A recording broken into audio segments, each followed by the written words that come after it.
everyone. And I'm guessing it's Hail just our chat. boy Bear right now. So thank you for showing up, my friend. And to all in the chat.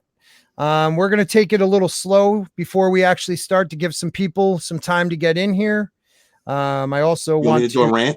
Yeah, please do a I could do a rant. building up rant. Hold on, building up rant. I don't know how to get you be the number one guy, but I'm doing it. Oh, that's you. Hi. Look at that sexy one. All right. All right, go with your rant, and don't forget the name is Sporking News Dump. This is author Stephen Walton going to rant for Sporking News Dump. I would just like to say that I have seen so much growth from all the different channels in the Fandom Menace, and so many different people working together, so many different perspectives, so many different types from different cultures and different places on this earth, different places across the world, all of us fighting for our modern mythologies, fighting against people who would take these platforms and use them as to espouse just bullshit. You know what? Y'all know y'all know what I'm gonna say. Extremist rhetoric, blah, blah, blah, all that BS. We're sick of it. We're sick of you injecting your... Why are you looking for somebody to direct Captain Marvel 2 based on their gender and not on their qualifications? Why is Kathleen Kennedy not been fired? She is incompetent at her job. She does not know what she's doing. She may be great at calling up and getting a bridge shut down. She may be a great producer. She may be able to make that phone call and get a couple blocks in New York shut down so that people can film in that location. But when it comes to understanding the heartbeat of a fandom, when it comes to understanding the lore, the legacy, what it means to the fans of that franchise, she does not even know a proverbial dick. Nothing. You know what she is concerned about, though? You know what people at Marvel right now that are about to create Captain Marvel 2 are concerned about right now? They are concerned with hiring people based on the surface elements of their personality, not their talent, not who they are, but what they are. This is what we are fighting in the Fandom Menace. This is what we stand up against. And it is not just white males hiding in their mother's basement. It's not alt-right people pushing politics, pushing far-right politics like they're trying to write in the Washington Post. It has nothing to do with that. That's them. We just want decent entertainment. I wanted to watch Picard this past week, and I wanted to see the next generation crew. I wanted to see the evolution of a story that I had invested over a decade of my life in. And you know what I got? I got regurgitations of Blade Runner, Battlestar Galactica. These people don't even have an original idea. You know why? Because they're more interested in pushing a narrative. They're more interested in catering to the Twilight crowd and giving us Raylos. They're more interested in putting out entertainment that does not make any sense to the people who have loved these properties. I'm a Star Trek fan. I demand that you make me think, that you challenge me, challenge my philosophies, challenge my internal moral clock when I watch Star Trek. I demand good storytelling that teaches me a lesson or makes me think from the perspective of someone else. I don't want to have to go, yay, Picard spoke French for once. That's just insulting.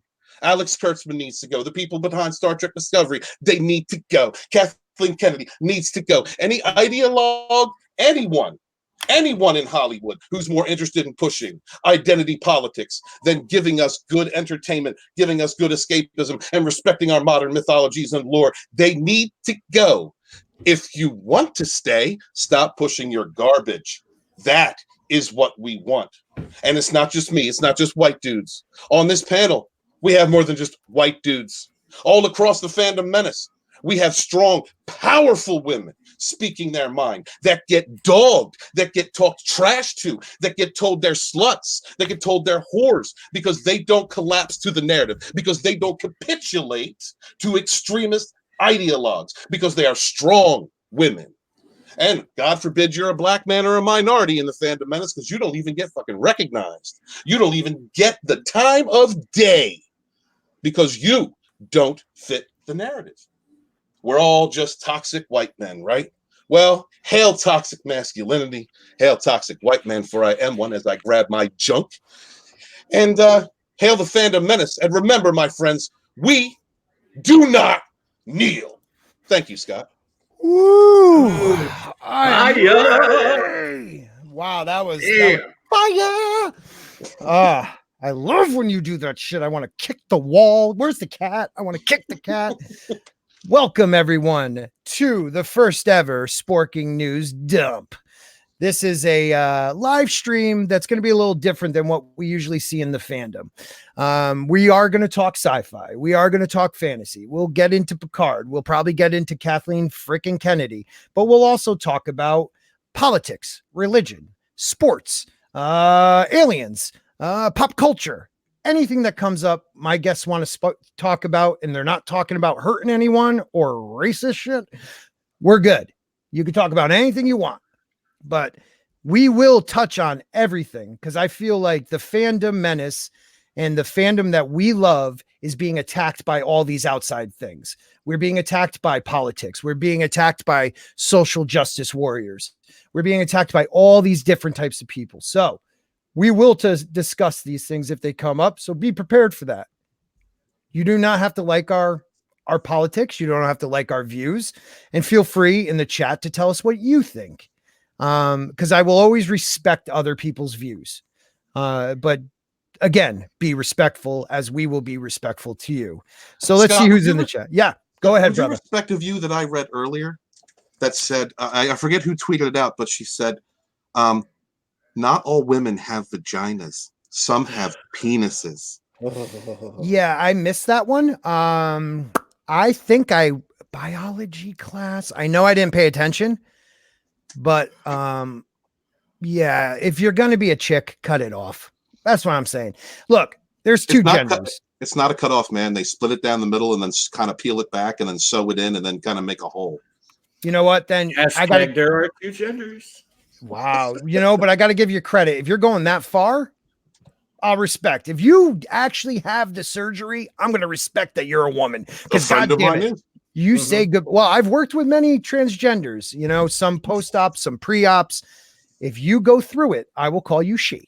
Absolutely. Okay? That's how I feel. Because man, you took it to the next level. You feel that you are dedicated. That is it. You are dedicated that you are a woman, and I will respect that. Look, I am a father of girls. Okay. I live in a house where I am the only, not even the cat is a man. All right. So I respect women. Yeah, we got to get a dog or something. I respect women. Okay. I am raising women. I want to raise very strong women. So I have nothing wrong with what you want to live, how you want to live. But when you step on my freedoms and my rights, that's when I have a problem. When you want to be able to have a man go into a woman's bathroom and use it, I have a problem. If I send my daughter in there, and it's not against transgenders, that's what people are getting wrong. See, this is the idiotic politics we live in America. If anybody's not from America, let me know where you're from. Hail. In America, they're dumb. So they see something on social media and they jump on it. Now, yes, if you think you are a woman and you feel like you have been a woman since birth, with my kids in there, I'm sorry, I have an issue with it, but I understand that you may have a right to do that. But it's going to be predators that use that rule to hurt people. See, I worked with sex offenders for 4.5 years. I've met thousands of them. And one thing I know is they know how to manipulate laws. So they will, if a guy has to dress up like a woman just to molest some kids, they will do it. And they won't be transgendered, and they will hurt the transgendered narrative. They will hurt those people. Yes, absolutely. You know what I mean? Look at look at them trying to push already for adding they want LGBTQ and then P added on because like the friggin' pedophiles are trying to infiltrate that community. Yeah. Look, I have worked with them. They should not be respected. I am sorry. They're trying this new narrative that they were born this way. Exactly. Okay, so even if you were born this way, you still act on it. You are in the wrong. So let's first scream at the chat for a second. We have the Bear Nerd Fun. I think he's still here. He was here there a little earlier. Is it Keely Chow? Is that how you pronounce it? Keely Chow?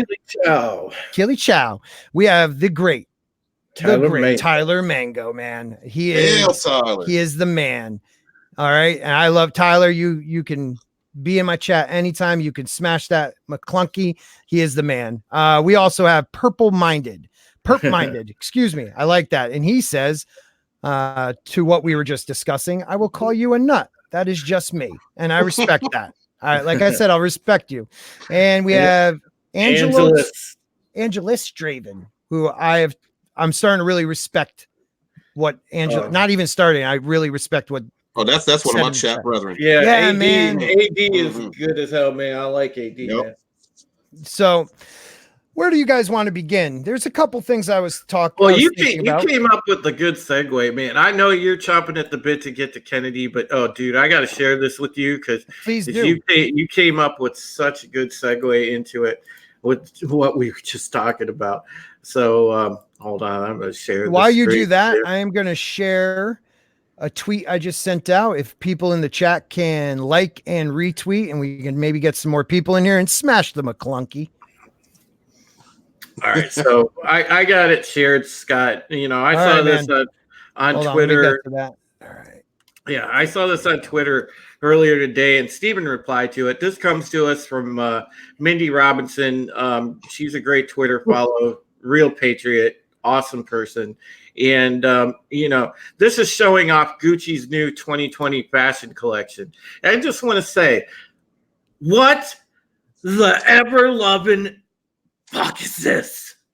So if it's hard for you guys to see, I don't know if I can zoom in on that, but what it is what I put as a tweet in response to that, what Drew showed me, that is 90s female heroin chic on even worse looking heroin addict men. These guys look like they haven't had a cheeseburger in like 6 months. What is going on there? Steven, do you know? Well, first off, they're models, and models have to have a certain frame. So Very that they brave. can wear these clothes. Also, I just want to say that these dudes, they would be my first line of defense. I would take them into a fight anytime. Just the backbones look so strong. I love that. I love how you see the ribs, like the bones. Oh my God. That is so hot. How are these guys not bodyguards? What the fuck is going on? If my son, I'm sorry, I'm old school, I'm 80s, I'm Gen X, I was born in the 70s. If I saw my daughter walk in with this, no, hell no.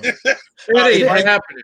If I saw my son, they can't be from like Chicago because they would be flying, like blown away, man. These guys are really malnourished.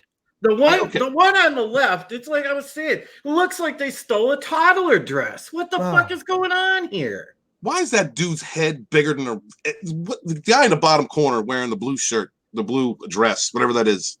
What's wrong with his head? It's shaped like a wine glass. You know what it's shaped like? Okay. All right. So I'm going geek on this. You know what it's shaped like? Have you ever seen Sin City? Yes. You know when that dude gets all mutated and his head gets all orangey fat? That's what that dude looks like seconds before he turns orange. He might have scurvy. I don't know. That's a dress, man. Look, I'm sorry. Like the top two dudes. I'm sorry if I misgendered you. But the top two dudes, that's something that's like what you would expect that from a peasant woman in the 1800s moving out west. You're like, what is that? What is that?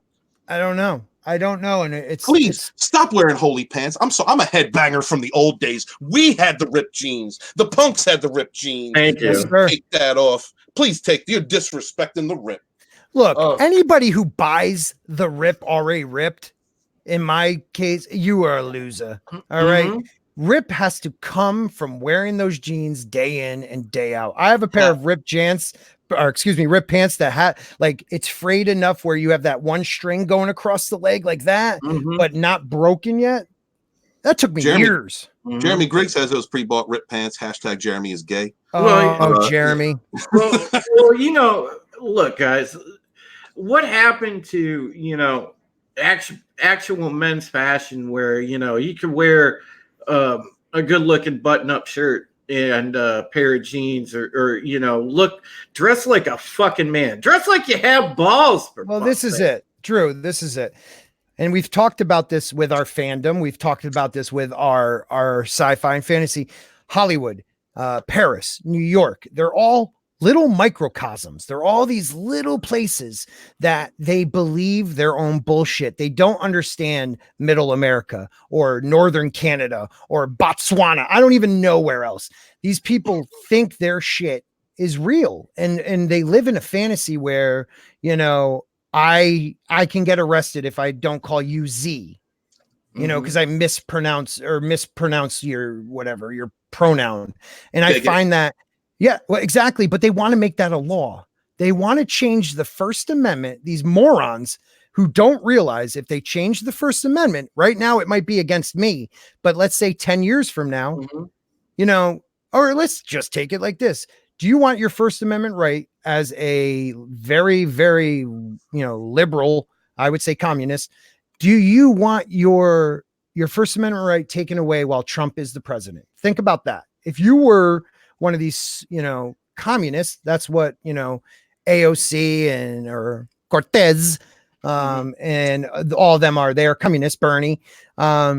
Do they want Trump to have that power in them? Because they would all be in jail. You know, what world do I live in where I am loving a Republican president? That's how I feel. What world am I in where I agree with Republicans more than anybody else? That's what I'm saying. You know, Stephen, you know, what's funny that they don't point out about the president right now is the fact that, you know, this president, funny enough, has probably gotten, if they did accurate, you know, research into the matter, I bet you he has brought so many Democrats over, you know, especially classic Democrats over to his cause.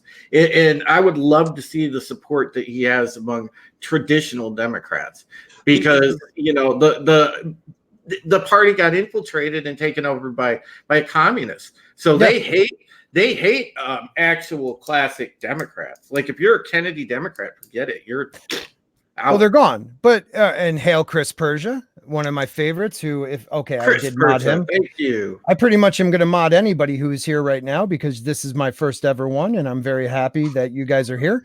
So, Chris, just to bring you up to date on what a Sporking news dump is. Once again, Sporking News Dump is anything goes. We talk fandom, we talk politics, we talk sports, we talk ancient aliens, we talk ancient civilizations, we talk pop culture, we talk everything, including the kitchen sink. So back to what you guys were saying. I do not.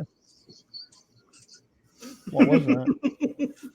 It was my Han Solo. Oh, I thought it was a bong. Star Wars I thought it was a bong. I don't know. I'm so old. Yeah. But what you were saying, Stephen, makes a lot of sense to me. I have always been, well, let me rephrase that. When I was 18, you had to pick Democrat. I thought you had to pick Democrat or Republican. So I thought my dad was a Republican. So I picked Republican. Come to find out, like, I come from a long line of Democrats, which if you really, yeah, dude, well, if you know the real Democratic history, you are a bigot. Actually, I do have a whole history of the Democratic Party. For you do. The subject, you can go to my channel and check it out. Actually, drop that in the chat if you can, Steve. Yeah, that's pretty relevant, Steven. It's a great video. Please check it out, you awesome 5 people that are watching. So what it was is that I didn't know what I was, and I switched over in my early 20s to a Democrat because I've always felt that I was very liberal when it comes to your life. You know, live the life, so socially liberal, and at that time a little more moderate, fine fiscal, let's just say. I haven't changed. The barometer of what a Democrat has changed for me. They have moved so far left of me that I'm now a Republican. And I never thought that would happen in my friggin' life. I didn't want to vote for Trump. I didn't want to vote for Trump. I actually wrote in a libertarian guy. I know who I'm voting for in the next election. And that's my right as an American to feel that way, because under 8 years of Obama, I worked in this. Now, granted, I was working in a different field, but I was working in, let's just say, human services. And I saw, you know, sex offenders and drug addicts and alcoholics, which I am one of, not a sex offender. Holy shit. Let me rephrase that. I am a recovering addict and alcoholic. But I saw these people coming in and out, in and out, in and out, and living, actually being able to afford a better life than me on federal and state aid, you know, and it killed me. And now we have a president who I never thought I would say I'm happy with what he's done, has made my life better. My taxes aren't going as much into, you know, into the federal government. 7 million people have jobs now since he got into office. People are off of welfare. Minorities have the lowest unemployment rate they've ever had. And that goes for Black Americans, Asian Americans, and Latino Americans. This is our common economy. We might hit 30K on the Dow. It's amazing right now. It's amazing right now. Okay. So, oh, you're welcome, bro. You both Perp, Draven, you guys both deserve it. Orville, what's up, my friend? Hey, PJ, if you want to jump in on this, I'll send you a link, man. If you feel make sure he understands what we're talking about. Yeah, PJ, it's wide open, dude. If you don't want to be involved in this. So I don't know. What are you? I think we've talked about this, Stephen. It kind of did the same thing to you, correct? I've always been traditionally supportive of the Democratic Party. Grew up around Philadelphia area. Went to a very liberal, progressive-minded school. Yes, it was a thing. So I guess Democrat-leaning school. You know, very, very contradictory. But I always found the medium in those contradictions. I've always kind of been like middle-leaning left, and I think I still am. But you know, I remember when Bush got into office, I hated W. Oh God, I hated W. And I've also been a pagan. You know, I'm a Wiccan. I've been Wiccan since Wiccan myself at 21. Was studying paganism while I was a teenager, going back and forth between Christian church and pagan circles just to find out who I was. You know, because I'm a very spiritual center, and so you know, I also have gay parents. I have my mother who's married to my mom, my sister who's lesbian. So you know, I've always had. And many different members of my family are gay. So I've always kind of leaned in the direction of Democrat because mostly of the controversies in the 80s with the AIDS epidemic and the way that Reagan confronted that epidemic, which was basically it's only killing the gays, screw it. You know, and and the Christian conservatives have always had a stranglehold in this country. And I'm no student. I'm also kind of a student of history, although everyone is kind of biased due to their own perspective. So I never really looked at history in certain ways, but I had read enough to know that you know, everything from "In God We Trust" on our money to the induction of God into the Pledge of Allegiance was all special interest money. It was never there. The founding fathers never intended either of those to be there. This is special interests influencing our democratic republic. And so when I saw what was happening to the lesbian and gay community back then, before it was LGBTQ or STV, and I supported them, and I also supported freedom of expression when NWA was sued by the government because you know, they wanted to censor their music, when they wanted to censor our rock and metal, when they wanted to censor rap. I mean, there were Democrats involved like Tipper Gore. Exactly. But you know, a lot of it came from the Christian conservative Republican side. So I have always been anti-Republican, really, my whole life.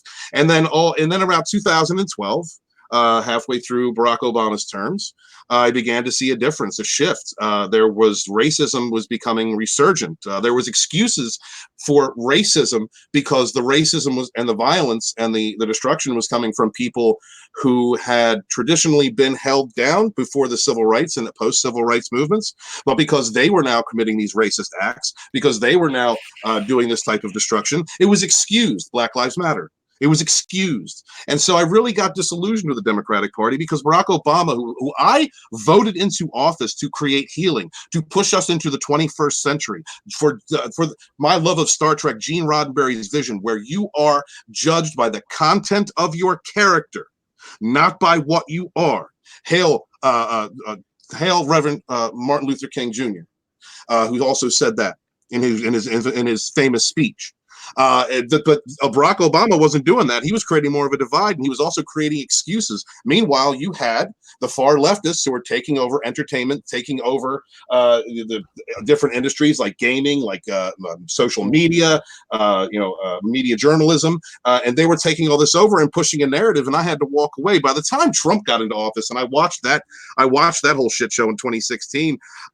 It was clown world. It was a circus. I couldn't believe myself. I'm watching the media just straight up lying, pushing false narratives, straight up lies. All right. Look, Trump isn't exactly a golden boy. All right. There's plenty of things to point out about Donald Trump and go, look, that guy's an asshole. Plenty of factual events where you can point to that guy and question his moral center, moral compass. There's plenty of things. You don't have to create false narratives. You don't have to create lies and bullshit. And I'm sorry, I tried to ignore all that shit. But once they shat out Discovery, and then they shat out The Last Jedi, I couldn't ignore it. Now I'm writing books. So yes, I was pushed away from my traditional support of the Democratic Party by Democrats, by far leftists. I #walked away. And now I still feel like I'm still the same person I was 20 years ago, as far as my ideology and where I believe things should be. I still feel like a traditional liberal. I just don't recognize what the hell's going on with that party. And you know what? Maybe I'll punch a Republican ticket this year. I don't know. I got a little bit. Hold on, Drew. Once I keep talking, I'll be back in 1 second. You guys keep going on with it. Yeah, go ahead, Drew. God, you're both sexy. Oh, thank you. I was just gonna say, I got a little bit different journey. I think mine is more the I kind of woke up to connecting the dots, and it really sort of started getting there just about 2 years into Obama, and I've always been, I don't know, a lot of you may not know this. I have a degree in broadcast journalism. I've always sort of had a romance with the radio. And, some of the broadcasters that I idolize, like the late Art Bell, people like Paul Harvey, Rush Limbaugh. I listened to a lot of radio. I was a bit of a radiophile. And then, listening to Coast and stuff like that at night, and people getting into conspiracy theories, and then, listening to like some of the things, like pay attention to the patterns that are out there. And this is before the whole Q movement. And when I started to really kind of look into like globalism and the fact of how destructive it can be and things like that. And then I did like my due diligence researching things like UN Agenda 21 and stuff like that. I kind of, it really opened my eyes to the fact, like, okay, obviously there are a lot of bad people out there that really want to take our society in a horrible direction. Yeah. And it's not necessarily those. It doesn't matter if you have a D or R next to your name. There's just really bad people, and there are people that are embedded in both those political parties. Right. Sadly. I mean, go ahead. Sorry. No, and so like my thing has always been, I will vote cross party for a good candidate. I am a very big vibe person. If I can vibe with a person, I connect with that person, I see that they represent my values, you have my vote. Well, that's what we talked about earlier on that stream with Amy Kenobi, is that I grew up with a set of values, and my values were what you should learn in kindergarten, respect others, respect your elders, don't lie, don't steal, don't cheat. And I curved away from that for a while when I was active addiction, but I'm trying to raise my kids with that same message. And it's almost now a message of, if you are in a certain class or a certain color or a certain gender, you're allowed to be attacked, but no one could attack anybody else. It blows my mind that this And it is reverse prejudice, reverse racism. I don't know what to call it, but I don't want my daughters growing up thinking it's okay that someone could say something to their father, but their father can't say anything back. I want to live in a country where we, instead of now everyone's divided. It used to be a country where immigrants came in and they assimilated into the culture and we learned things from their culture. The Italians, the Irish, they brought their food, their music, their way of life, and it assimilated into this melting pot, which is America. And it just seems right now that when people are coming in, they do not want to assimilate. They just want to use America for what they can get, and trash it. Now you have someone like AOC, who on Martin Luther King's Day went on a interview and was talking about how billionaires should give up their power, not their money. We don't want their money, she said. We want their power. They should step down and let others take over. These are people like Bill Gates who started in a garage. You know what I mean? These people are self-made American dream people. And what she's saying is we don't want to earn it. We want it given to us.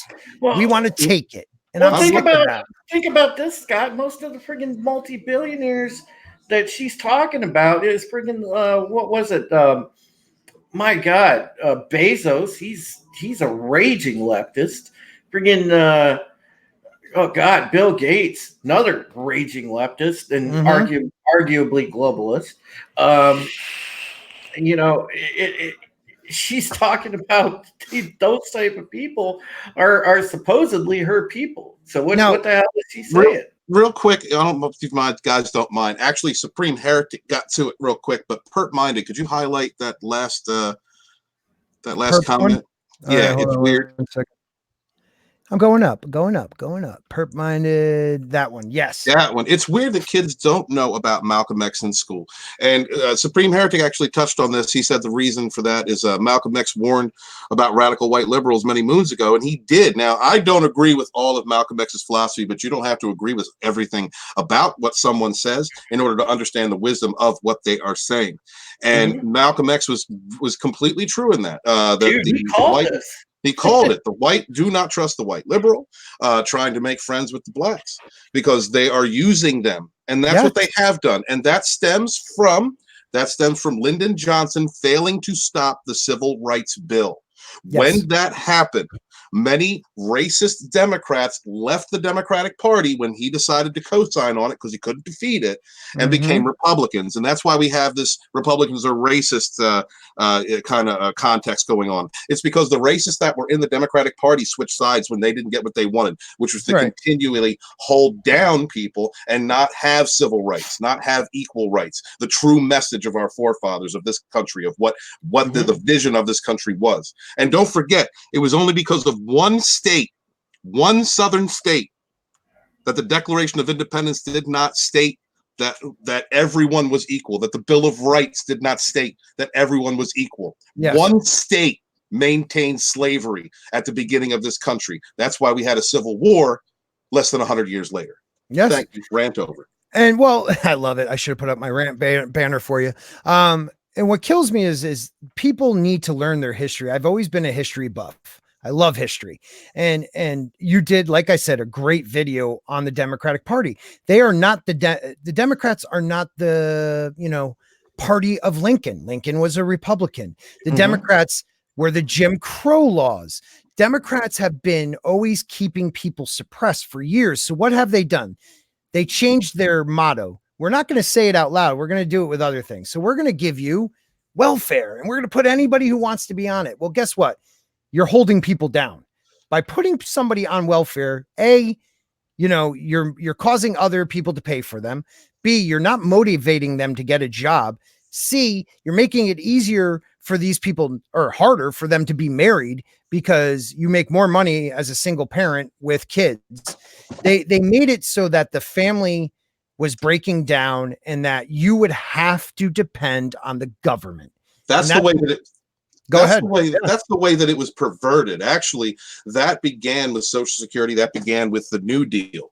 Right. And that was at a time post the Depression when there were people, roving mobs of people looking for work, going from town to town, entire families, children being abandoned, people starving. That in its inception was a great idea for people who did not have the ability to find work or needed help short term, that they should need help. There are instances in today in this country where there are poor people or people who are impoverished at this moment that need help. And those are the people that do deserve some help, but it should not be a crutch for decades. It should not. I know women who have babies just to stay on welfare and keep getting free housing and money. And I know a guy I work with. Those are the people that make it a problem. Yeah, I'm sorry. Keep going, Stephen. There are people that need medical assistance that cannot afford it for whatever reason. There are people that need help feeding their kids for whatever reason. There are poor in this country that do deserve that help. I don't believe in abolishing welfare or anything like that, but Clinton made good strides in the 80s with his welfare to work program. And that's one of the things we don't have right now. Some states are implementing, they are going back and implementing. You have to go to a certain amount of hours of job training, or you have to try and look for a job for this amount of time. That should be something, but there are cases where you have women or hardworking single mothers and fathers who have been hurt, who can't work, who need help, who have kids that want to do for themselves but can't. Those are the people that deserve help. It is trying to turn this into a socialist program, which is completely unhealthy for the country. That are making it a problem, and it's the people that continually stay on welfare. They keep having babies, that are abusing the system. That is the problem that we have right now. Yeah, and I agree with that. It's one of those things where the work program was the smartest thing you could do. Look, I actually had to use state assistance when I first got clean and first got out. I needed state medical. My wife and we weren't married at the time, but a couple of years later, we had our little daughter and our first daughter, and we were both working, but we couldn't afford medical, and we couldn't afford to get married, because if we did get married, I couldn't afford medical for both of us. So she had to be on state assistance for a little bit. It was good when you needed the help. It shouldn't be a crutch. It should be a lift. It lifted us up to get past a hump. And I was so grateful for that. But what a lot of people I see do, live on it. That's it. They live on it. And these kids that I watched in the rehabs, when I worked at the rehabs, they would get their food stamp money. They'd either sell it for 50 cents on the dollar, or they would buy lobsters the first week and have no money by the third week, and then bitch at me for not giving them money out of my own paycheck. So we've created a culture of people that depend too much on government to help them live, where government should just be helping us make our lives better, protecting us when we go to work so we don't have to work 16-hour days in the mines 7 days a week. The government's there to help us and protect us, but they're not there to live our lives for us. And that's the beauty of our Constitution. No, absolutely not. This country was founded on the principles of you having the liberty and the rights of everyone else to find your own way, to make your own way, to own your own land, to have your own house, to work a job, to create a business, to do the things that you want to do. It is not there to facilitate us, to take care of us consistently. We have the Second Amendment, for instance. We have the Second Amendment so that we can raise a militia if a militia is needed and as a threat to our liberties. That means against the government too. Mm-hmm. That's what that means. We have the right to bear arms. We have the right to rebellion if we so choose. Thomas Jefferson was a big proponent of that. He said we should have a revolution every 20 years. He did. I mean, he was definitely, I wouldn't go so far as an anarchist, but he was definitely a very liberal guy when it came to not allowing government to get big. Small government. Right. And that's what it was supposed to be. And the states gave away their power, so the federal government got stronger. And at times we needed to. I mean, you had the Depression, you had things like that. The southern states reforming after the Civil War. You needed that help. It wasn't that the states gave away their power. This is the downside of the Civil War. It was that in order for Abraham Lincoln to commit war, to do what he had to do, he had to create a strong federal army, a strong federal government. That is the downside of the Civil War, because really of course, the main issue of the Civil War was slavery. Slavery's wrong. The abolitionists were right. Slavery is fucking wrong. Yeah, they were right. And we had to do that. But one of the issues of the Civil War was states' rights. It really was.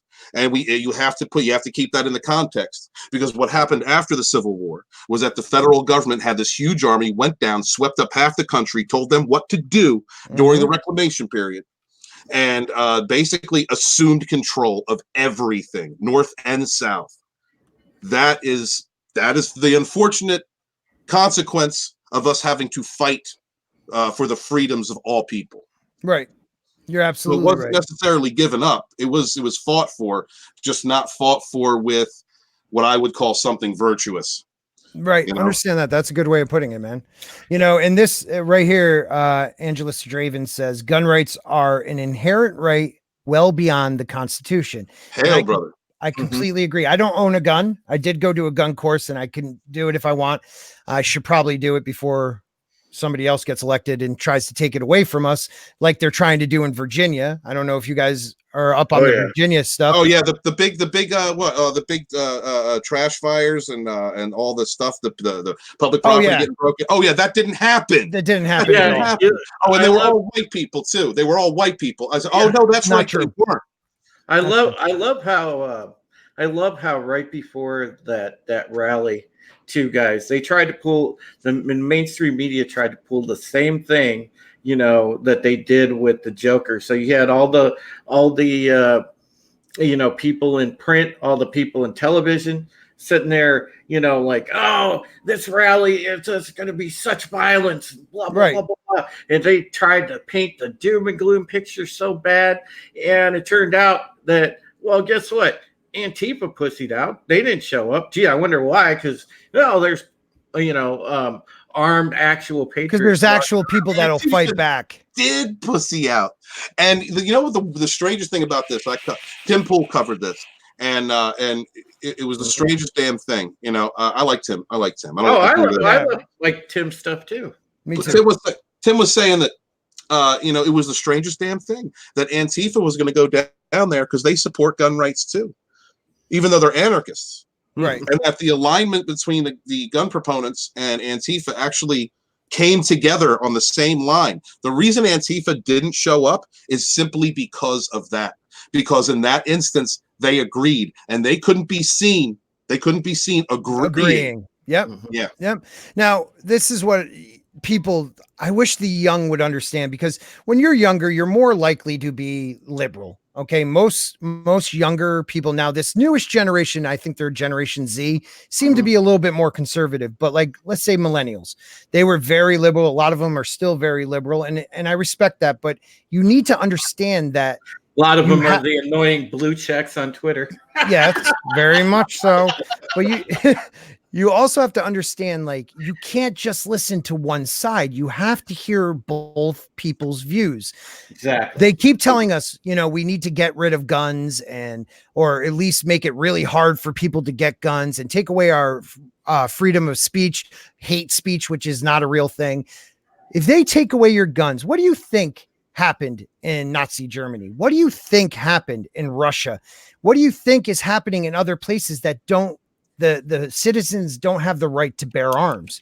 The only reason we haven't been taken and bitch slapped by our own government is because they know there would be a massive battle to try to take democracy away from us.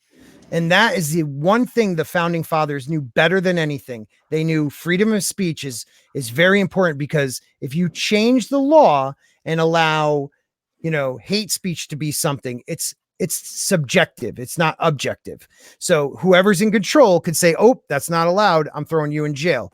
They also gave us the right to bear arms, not because, it was for, you lived in the frontier and you had to shoot squirrels. No, it was in case your government became tyrannical, you had the right to rise up and defend your constitution and your right to freedom, pursuit of happiness, and all that happy horse shit. You know what I mean? The context of the time during the colonial rebellions, how much they were coming down on by King George, and that their weapons were being taken away and they were being corralled together under martial law. So that's something else that they were fighting. They realized the power of a tyrannical government, and they said, "F that crap." So everybody should be able to arm themselves for militias if they need to in order to fight tyranny. Preach, brother. Preach. So we did veer. We veered left hard. That was but this is what this is about. You're so beautiful. Got a receding hairline though. I don't like it. I don't like getting old. Well, I guess okay. All right, Picard. I got it. That's why I wear hats, because I want people to think I'm like 29. I feel better now. I have bangs. I feel a little better now, Scott. Thank you. So, now, for anybody who jumped in late, this is the Sporking News Dump. We talk about anything. Anything is open. So apparently we're smoking too. Yeah, we're smoking on screen because that's how I roll. This ain't one of those waves. You know what I mean? So let's talk about this. Let's get back to what most of the people that follow me love, sci-fi and fantasy. And let's talk about how, I mean, it's hand in hand what's going on with our country and what's going on in our movies and TV. Okay. So look at Picard the other night. That was woke. Okay. It was woke. It's the girl save all. The girl is the key to everything. But let's discuss it on a dork level. How did you guys like Picard? Man, you want to take that first, Drew? Did Drew go? I think Drew's taking a dump. You might be taking a dump. That's fine. So one of the things I wanted to do when I first started watching Picard was I wanted to review it right after the show before I talked to anybody, any of you a-holes, before I watched any of my favorite a-hole YouTubers, especially Doomcock. And so I wanted to get it straight from the heart, how I felt about it the first time I saw it. And I knew that I would see things as I watched it over again, as I talked with other Star Trek fans. And I have. I've got changed a few of the things, the observations that I made the first time I watched the show. Mm-hmm. At first, I gave it a B. I gave it a B only because they gave me still frames of real Klingons, not Klingorks. Mm-hmm. Discovery. But actually, I gave it about a C. Now thinking about it, looking in retrospect at what could have been done, what they did to the story elements of the original series, how they presented certain things, it's a D. It's a solid D, and I'm giving it a D. I'm giving it a D because they gave me still frames of real Klingons. That's the only reason it's not an F. The only reason it's not an F. Wow. That was a job. There's so many things I could look at here. First off, the Federation would have never signed off on the creation of an android army. That whole storyline is garbage. The Romulans are a Romulan empire. They would have been able to evacuate themselves. Admiral Picard believed in the Federation. He would not have quit the Federation if he felt that they were doing something wrong. He would have stayed and fought harder to make sure something was done right. So many things. At first, I forgave a lot of the things that lulls. In case any of you don't know, Data had a daughter. It was in a previous episode of TNG, and she was called Lal, L-A-L, Lal. Yep. And so I have renamed the new Data's daughter as Lulz. So Lulz was built with a human body, but had a positronic brain. Somehow they made her from positronic brain sperm from Data, but I don't know how they got the brain. That doesn't make sense at all because he was blown up. But wasn't it how did they get a microscopic I have no atom idea. Of him? I'm very confused by that. They didn't explain it. They didn't even explain it because we're stupid. Star Trek fans are. Let me explain to you something about Star Trek. Let me just talk to you for a second. All right, the people that kept Star Trek online. Online. God, I'm such a boomer. The people that kept Star Trek on the air back in the 60s were doctors.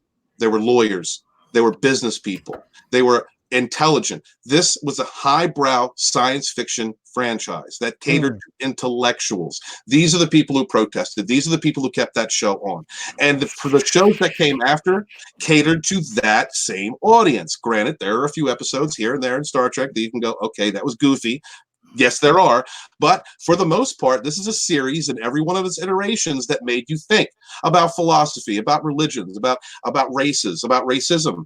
You know, the Tale of Two Cities from the original series brought up the concept of two different races, one half black, one half white, and then there was another race that had the same thing, one half white, one half black, and how stupid it was that these people were killing each other over a different pigmentation on a different side of their face. Right. You know, Star Trek has always been about teaching you a lesson, making you think, if not teaching you, not preaching to you, but giving you a science fiction story that allowed you to think in the medium about maybe some of your own hangups, maybe things that are going on in the world around you. This was the beauty of Gene Roddenberry's Star Trek and the people that produced it after. This was an intellectual show. It has been reduced in Discovery to garbage, to creating division, white man bad, 21st century politics, 21st century far left politics being injected into our escapism and dumbing it down. I don't care who you are. A fat bitch is not winning a race against two fucking fit people. All right, this is the dumb idiocy. This is the idiocy that we're getting. And now with Picard, they're doing the same thing. They're trying to make it 21st century. Everything in that show on Earth, damn near, was 21st century. That's what it wasn't. It wasn't 24th century. No, even the words they were using. She said, "Dude." She said, "Dude." She was talking to her boyfriend, and she said, "Dude." It took. Now you know me. I'm not the biggest Star Trek fan.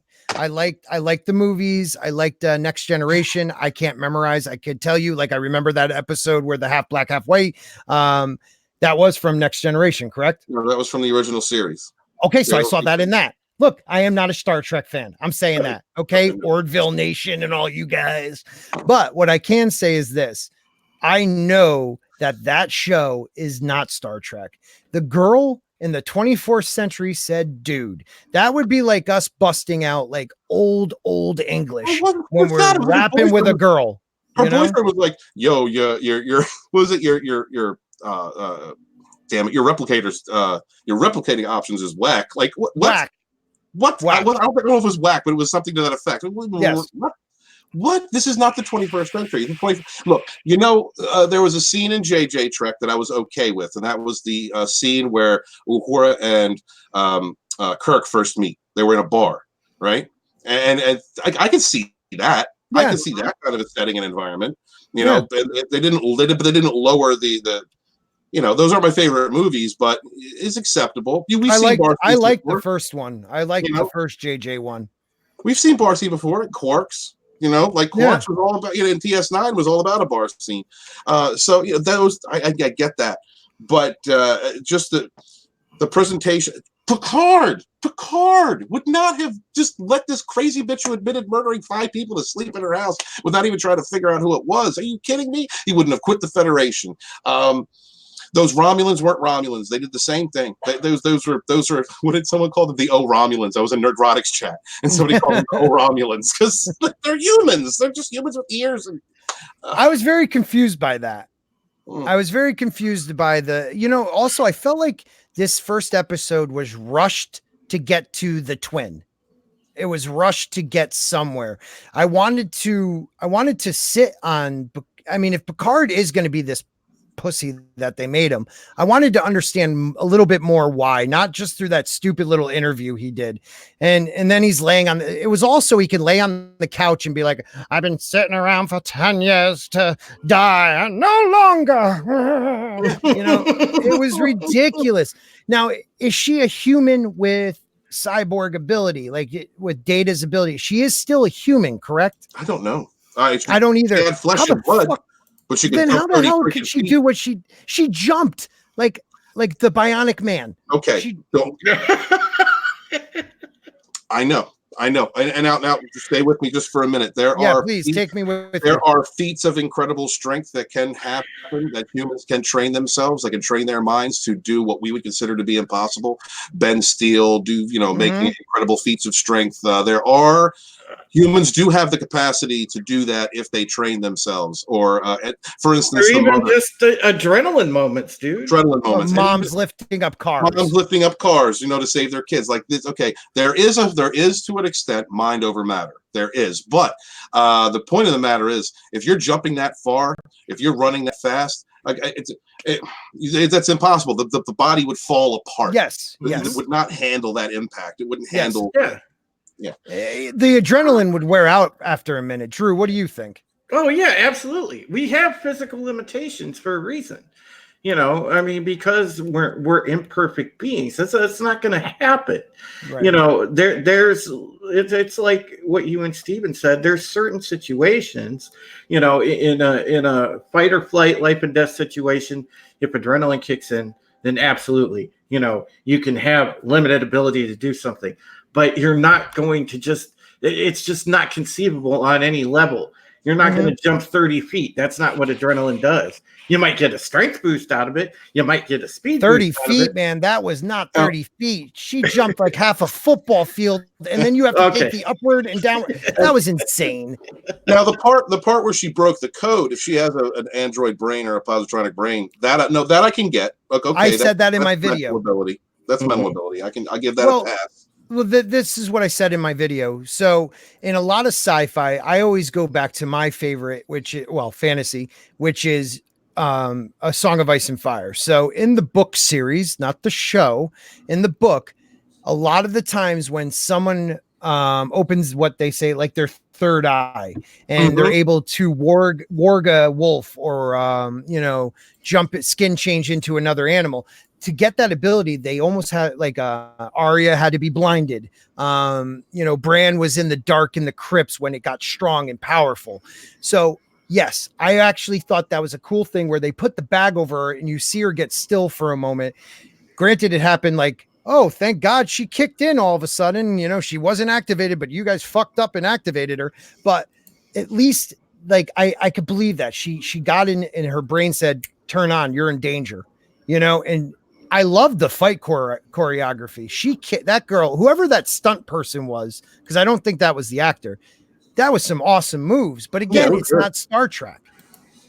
It could be. It could be. If done correctly. Okay. But actually, Star Trek is a lot of hand chops and body yeah. Corny, it's a lot of corny shit. A lot of unbelievable, like the fight scenes in TNG between Riker and his father.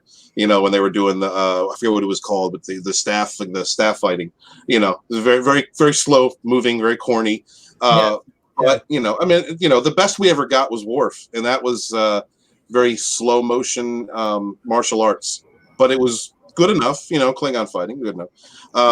But yeah, no, you didn't get anything like that. I don't mind them updating it like that. I don't mind them taking what JJ originally said when he took on the franchise during the movies was he looked at Star Wars as rock and roll and Star Trek as classical music, and he wanted to make the Star Trek more like rock and roll, which I'm okay with that. You can speed it up, you can change, you can update it. I don't have a problem with that. But the story has to remain the same. The dedication to the lore, the characters have to remain the same. That was not Jean-Luc Picard. That was Leonard. That was Sir Patrick Stewart playing someone that was given the name Picard, but it wasn't Picard. And it was a sad version, man. It was a sad version that this great, proud man, the only times he enjoyed was sleeping. I know. James, wake up. James Tiberius Kirk tried to quit twice and couldn't. He kept going until he died in that uniform. And a lot of the other officers from the original crew kept going until they died in those uniforms. Scotty had the happiest ending, I think. He retired and, ended up stuck in the Dyson sphere, but I'm sorry, I'm a nerd. But hey. No, I like this because I don't know enough about Star Trek. So this is good for me. Great episode if you ever watch if you're ever going to watch it from the beginning through. There's a great episode in TNG where you get to see Scotty Whoopi Goldberg. And Whoopi Goldberg is great in that show. Right? She's a bartender now, but I love Whoopi Goldberg and as Guinan. I've liked Whoopi as an actress since she was young. The Color Purple, yeah, she was great in that movie. But as an addition to the crew, she was great. Whoopi was great in that. Show. She oozes that knowledge. Like she seems like she could be a very knowledgeable person. So I liked her in that role myself. Right. Back when Whoopi was doing the show, obviously we didn't have this trendy thing of like, go on talk shows and show off your friggin' liberal card. Mhm. Before that, it was just about actors being good at their craft. She Yeah. was good at that. When she turned into, just a loudmouth, blah, blah, blah kind of person now, I mean, sure, that turned me off of her, but I won't deny anybody's work when it's good. And her work back then was really good. Yeah. No, go Sorry, ahead, Scott, Steve. could you bring up Sci-Fi Nation? I don't know. Could you bring up that? I don't Yes, know. thank you. Sci-Fi Nation says, I don't know. She was made by Maddox in secret and improved upon from data. It does seem plausible. Now, at first, that's what I thought, and I don't discount that opinion. To be honest, I mean that's kind of an opinion you can vacillate on. But after thinking about it and chewing it over, Maddox was kind of like the idiot in the room. He was a guy who wanted to be a cyberneticist. He was a cyberneticist, but he needed to know more. And his way of knowing more was chopping data apart because he wasn't sentient. He was just a person. Now, I don't know if Maddox can evolve. We don't know anything about him past from those episodes. He may have evolved. He may have gotten smarter. He may have, changed internally how he felt about sentient, the difference between an android and a sentient being, or that an android is a sentient being. But that's a big stretch. Or we're talking about Dr. Noonien Soon, who was a cyberneticist centuries ahead. He was the apex of his field. He was ahead of his time, who created these positronic brains and these androids, the Soon androids. And you're talking about going from a Soon android, completely mechanical, with just enough fluid in there for different purposes. I forget what that was, lubrication or something like that. You go from that to a completely organic cyborg, or placing a cybernetic brain into an organic being. There is a little bit of case for that to may have happened. I would go back to DS9, where Bashir was slowly putting together cybernetic pieces into Vedic Baril's brain when he had he was dying of radiation poisoning. So he was replacing his brain piece by piece. But it got to a point where in the episode, if he had just taken one more piece of this guy's brain out, he would no longer be human. He would no longer be him. You are not human, but goddamn, too many things going on in my brain. Cyborg. I mean, He would no basically longer been a full-on cyborg. You'll be a right? robot more than a cyborg. This is where I need more information. This is where Sci-Fi Nation. This is where I need more information from later in the series. Like, I'm not coming down too hard on it, but I want to see how they explain that, because that I need more information. I need to know. It says Maddox also created the synthetics that attacked Mars in the lab when the Daystrom Institute disappeared after they revolted. Yeah, he buggered off into the wilderness after that. My issue with that is, would the Federation have okayed the creation of what would basically become a slave race? Would they okay the creation of an entirely new sentient race? I have issues with why the Federation would have allowed that to happen. I mean, if anything, that seems more like a Section 31 move. I can see Section 31 making some androids if they had the ability to use them as assassins who's that? or infiltrators. Who's that now? Section 31 is the hidden part of the Federation that was created in the first Federation charter. It's not mentioned on the charter. It's a completely secretive wing. It's Men in Black. It's the Men in Black. Yeah, it's the Federation's Tal Shiar, Obsidian Order, so on. Okay. Yeah, they're very secretive. They've only showed up in some episodes, and they've been really good episodes when they do. Mm-hmm. But they're very hidden. They're very mysterious, and it's one of the problems that we have with Discovery is that Section 31 is just out there loud and proud. They would never do that. They were all about infiltration. It was the only time that you had a connection in the original series. Right. They were the CIA. They were the CIA. The only time you got any kind of connection between them and the admirals was in the Dominion War in DS9. Mm-hmm. Where who was it? Bashir confronted Admiral Ross about the use of the virus to kill the founders. That was the only time that one of them got caught. With any kind of affiliation to Star Trek, to Starfleet. It's they're very secretive. Now, what he's saying here, I think, is I thought they explained that in the show that before. The data didn't he wasn't able to do the data dump, let's just say. I thought they Sci-Fi actually Nation? said that, So Yep. Sci-Fi Nation says Dr. Richard Daystrom impressed his own memory. And I can't read. I don't have my glasses on. Engrams onto the M5 computer. It's not a far stretch. Data also did that with B4, but it wasn't And that's- B4 in the draw. Yeah, I couldn't help it, man. When Sci-Fi Nation typed that, I had the worst mental image of like Data taking a dump on B4's chest. Here comes my memories. Sci-Fi Nation. I'm sorry. No, sci-fi. No, and that's the thing. Sci-fi is that I need more information. I need to look at the further episodes to see how they're explaining this. Yeah, because like I'm kind of like you. Like I understand there's precedent for it, but I need more information. I need to know. Let's move on to one other thing about this. Did you realize in this episode, and here comes the toxic male in me, that every smart or powerful role was a woman? So you had the android girl at the beginning. She was the smart, powerful one that made it out alive. The boyfriend died. You have the lab the scientist. She's the smart, scientist that's going to be probably able to figure out what happened. When you see footage for the upcoming season, you see one of the warriors on his ship is a strong female. It's a very, you were saying it earlier, like other episodes, other forms of Star Trek, what they did was they would present something in a episode. It wasn't the series. The series wasn't about a woke agenda. They might have something that is woke in one episode, but that's actually a good thing. You know what I mean? But the whole series being this, Well, Scott, you touched on something good, but we could go back to, again. Yeah, please. We could go back to organic diversity versus forced diversity in entertainment, and why the forced diversity era, which is now, doesn't work.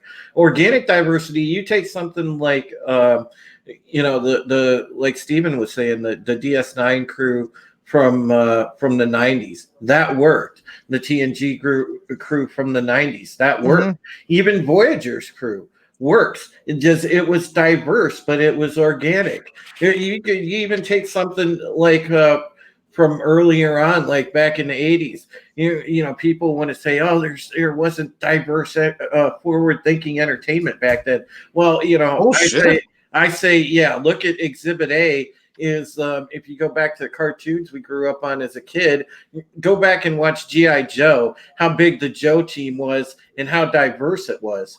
And you tell me that there wasn't diverse entertainment back then, because they had people from every race, origin, and creed on the team and featured prominently, because everybody got turns in different episodes. Battlestar Galactica, the original series, another one. You had women. We had women in military roles, prominent military roles. The second in command of the Battlestar was a black man. There's been diverse entertainment, organically diverse entertainment for a long time. But they always forget it, Stephen, because it doesn't fit the forced diversity narrative now. Right. And that's what, that makes me mad. So when the feminists complain, oh, where were the strong females? It's like, we constantly have to tell them, pay attention to Ellen Ripley, pay attention to characters like that. Pay attention to Linda Carter as Wonder Woman. Oof. Yeah. I mean, Terminator. Exactly. Right. Sci-Fi, they tried to make, it was the most Picardish moment, true. But see, I disagree with that. But he wasn't Picard, man. Put it this way. Picard wouldn't hide and say, you can't ask me that question. You know what I mean? Like, he was a beaten, broken down man, and he was shaking when she was talking about it. He wasn't himself until, I say, the very end, where he got off the couch. I mean, there are certain things that I am letting go due to context. All right. And I need to see more. I need to see how they engage Picard more through the series. But in the for what the story that they were trying to tell, apparently he was very, very distraught about what had happened with the Romulans. This whole instance with the androids and everything, these are things that affected this character deeply. Him not wanting to talk about that and him becoming frustrated. The only real problem I have with that scene, other than I don't like the fact of where the character was built to that point. I don't agree with that. But the only problem I have with that scene is the historical reference that he made was completely out of context. Usually Picard will present something, some wisdom from the past. He'd take a breath. He'll present something from that he has learned out of a book, that he's learned from history, and then use that as reference to what he's talking about. And in that scene, he brought up, oh God, what was it? Dunkirk, what did he bring right? up? Dunkirk. He brought up Dunkirk. What the does the historical significance of Dunkirk have to do with the context of that conversation? Nothing. See, no, it was I don't know. It was like a bunch of kids went, let's think of something everybody will recognize. Well, they just had a movie. You remember that Dunkirk. movie? Yeah. I mean, Dunkirk, yes, it was about guys being trapped and not leaving your men, I guess. I don't know. I was kind of trying to figure that one out. I don't understand the reference to significance. I think he would have used another one, but I understand where they were trying to take it, but I'm letting that go for now because I want to see how the Picard continues as they have written him. But I'm kind of letting that go because of the story they were trying to tell. I mean, the only thing I really liked about Picard himself was they actually showed that he's an old, frail man. When they're running up the stairs, he was like about to have a heart attack. You know, like you drag this guy out. Great. I felt bad for him. I did too. He's like, please don't. I can't run. One thing I really believe that at some point in the first or second season, he's going to die. Okay, they can't bank this on him. And what I think is what we all have said is that they'll end up calling the ship the Picard, and I believe that. What do you guys think? No, yeah, they'll absolutely do that. Okay, okay, Orville.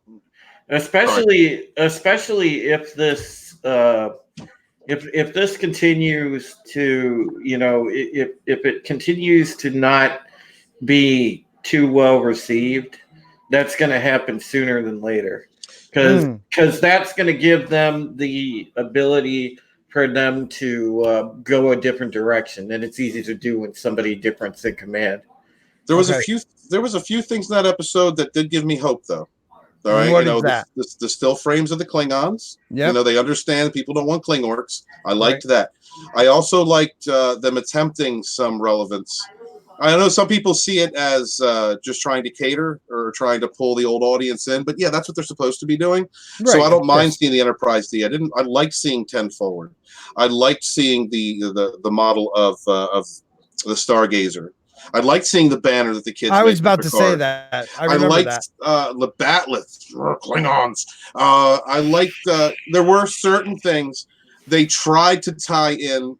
The camaraderie, the love between Data and Picard and the daughter. They tried to do that, and they did it very sloppy, in my opinion. Lulz is hard for me to accept. But in the context of the scene of the story they were trying to tell, in that moment, it did pull me in because I understood where Picard was feeling he needed to protect this girl if this was Data's offspring, so to speak.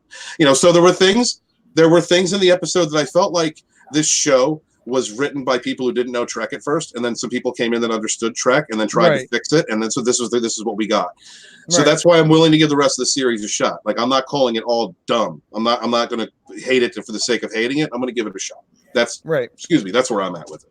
And Drew, how about you? Are you going to give it a shot, or are you hurt badly? I wouldn't say I'm hurt badly. I liked the. It's kind of like I feel similar to what Gary said. I liked the first 15 minutes was spot on, and then it got really weirdly paced and just I don't know. I started to have a problem with it after that. I didn't mind some of the nostalgia. I'll never mind watching anything as long as it has some sort of common sense thread to it and it makes sense to me. Right. And this just, I don't know. It uses too many tropes. I'm not digging the uber powerful like Mary Sue archetype again. Because tell me you weren't glad though. Like they burned her and she blew up. I'm like, holy shit! Oh, I'm glad she blew up. What's gonna happen? And then it was just like we made another one. It reminded. Oh, go ahead, because I'll tell you what it reminded me after you're done. Yeah, I was cheering when she blew up. Yeah, me too. I wish her head would have blew off like the old Scanners movie from back in the day. I liked her. I like the actress. I did too. Character. She's pretty. She's another reason I wanted to see. I want more explanation. Okay, is the body that she in? What is the textile strength of her muscle, her tissue, her skin? Right. I need to know these things. Are these artificial? Are they like Galactica Cylons, for instance, Drew? You know what I mean? Like what are they? What are they? Right. So I need more information. When I get that information, if I find out that that just a regular ass body that she's in with a super brain, then I'm going to look back at this episode and I'm going to feel the same way y'all do. Please don't. I just, oh God. You know, Steven, I don't want them to. I'm hoping that they don't rip off of BSG with this show. I'm really hoping. Well, you know what? Comics Division, guys, check out the video by Comics Division. I love him. He related it to Blade Runner. I don't want to spoil any of it. Go check that out because it was really good. Because I keep getting this vibe like they're like kind of ripping off in a way that this is heading towards human Cylon territory, and it's like. Oh, I don't. Well, I mean, they end up, don't they? Again, it was good enough sci-fi. It was good enough. I am not the greatest at this, but when we get to the twin, all right. So first of all, the guy who's going to be the bad guy, great actor. He was in Penny Dreadful. I like him as an actor. He plays a good villain. Yeah, aren't they in a Borg? Isn't that the Borg ship? That big block. Borg cube. I'm not hating all too much on it. I want to see where they're going with it. I need more information. Again. I am not a huge fan. I'm not a huge fan. So I kind of dug this episode for what it was. Now, again, like Watchmen. I wish they never called Watchmen. It would have been, granted, Picard's a much better show than Watchmen, but I would have watched it with a different colored eyes or rose colored, whatever glasses, whatever the hell you want to call that saying. I would have not had the idea of the Watchmen world and say, why did you do this? Why did you do that? Why did you make Adrian Vent, fart in the middle of a freaking, very serious moment? It just, I don't know. Anyways, I'm going to give Picard a chance. I'm going to see where it goes because I am not a huge fan, and we'll talk about it again. Hey, every so often I fart in a serious moment. Yeah, well, I mean, it breaks levity. I'm giving it a shot because I'm hoping against hope for good Star Trek. That's right. I'm hoping they learn from Discovery and that they're going to do the right things here. Someone said they didn't want fan service. I'm not sure who that was. That was Sci-Fi Nation. Sci-fi. I want a little bit of fan service. Sci-fi. Don't you want a little bit? I think that it's their job to do that. I want a little bit of member berries. I want connection right between the old series and this one. But I do want a new story. I want it done right, and I do want a new story. I want a continuation. So, Aaliyah, the questions that I have about this episode, I'm hoping that I get fulfilled later, and it is done in a way that engages me. That engages my intellect and my love and creativity. From a storytelling aspect, if I wanted to make a good connection to, especially from where that they left off last time, and even if they wanted to tie in the JJ verse, I would have had something. Obviously, we knew that at the end of Nemesis, they were starting to work on diplomatic relations and build a bridge with the Romulans in the wake of the Shinzon stuff. And I would have liked to have seen, even if it would have had something showing that rescue right at the moment, they were going to try to get the people off of Romulus. I would have liked to have seen, Riker there with the Titan and Dinatra there, helping, and like maybe somebody like Dinatra dies in that rescue effort, and Picard somehow feels responsible because of a commander decision that he gave the fleet. I can understand something like that, like a personal loss like that would have resonated more with me than just random Romulans dying, because then that would have personalize the story for fans because, you know, they understand who Riker is. They understand who Denatra is even more because most fans have seen Nemesis. But for them to not be able to tie that in was just silly. You know, I would rather see a good story start off on that note because then I can buy it. And then you can start to buy into the whole thing with Data and his daughter. So if you would have let in with sort of something like that, you know, that would have worked. I think and I like where you're coming from. You know what I would have liked? I would have liked for them to have actually watched All Good Things, not taken the timeline from there, but inspiration for it. So for where the characters ended up, where they were at. Why don't we have Admiral Riker? We should have Admiral Riker at the very least. Right. I mean, he was a career man. His career was important to him. He wouldn't have buggered off. Still a young guy, you know, compared to what, you know, right. admirals would be in the Federation. Where's Ambassador Picard? Why isn't that a thing? There you go. Yeah. And what I don't understand too is I don't know a lot about Star Trek. I keep saying that, but I do know enough where it felt like it was written by people that watched a couple episodes but didn't love Star Trek. Like they were like, oh, we'll get a little bit of this and that and we'll throw it in here and let's see what happens. It looks like they have a story. It looks like they watched the last movie, the last TNG movie. Yeah. And so let's go from there. And and we'll do and then we'll look at the JJ verse and then we'll go from there. That's what it looked like to me. Yeah. And then next time we talk about this Sci-Fi Nation, shoot me a DM, man. Maybe we'll bring you on. Yeah, definitely. Because I like your counterpoints. We need that. And because I don't know shit about this. Yeah, so, thanks, man. Thanks for engaging. If you guys got a little bit more time, I'd like to just hit on KK and Star Wars and what's going on with Obi-Wan. Okay. Because I think this is telling us it's a very telltale sign that someone might be out the door soon. Don't hide, Steven. Don't you dare hide. She needs to be out the door. I needed to look at Winona for a minute. She kills me, this woman. Okay.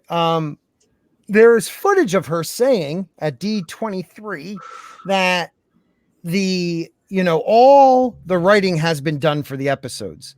And now we're hearing that she's saying that was the issue, why it's going on hiatus.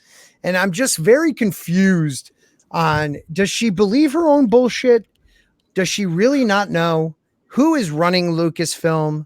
Does Bob Iger give a shit about any of it? Like, someone help me here, because this was a show I was actually looking forward to way more than I was The Mandalorian. I want to see Ewan McGregor as Obi-Wan Kenobi again. What do you guys think? Go ahead, Drew. I just oh my god, I think it's so asinine. At this point, with in the development cycle of the series, it should be nearly ready to go. It should be ready to go. Right. Yeah, and for her to muck this up this bad, I'm going to go back to that analogy we were talking about, Scotty. You know, and it's like I was telling you before. Kathleen is like the NFL owner that meddles in everything. Yes, Jerry Jones. Well, over here, we call that Jimmy Haslam. That's why the Browns suck. Yeah, but, that is a good one too. But yeah, she's basically acting like the Haslam. She won't stay hands off. She won't let the front office do its job. She won't let the football people do their job, and that's the problem. You know, you're the president, right? You're the president of Lucasfilms. You are supposed to hire the people, like you're saying, your coaches, your position coaches, and let them, your general manager, and let them build the team. Your job is just to fund the money. Okay, so she is the head. I get that.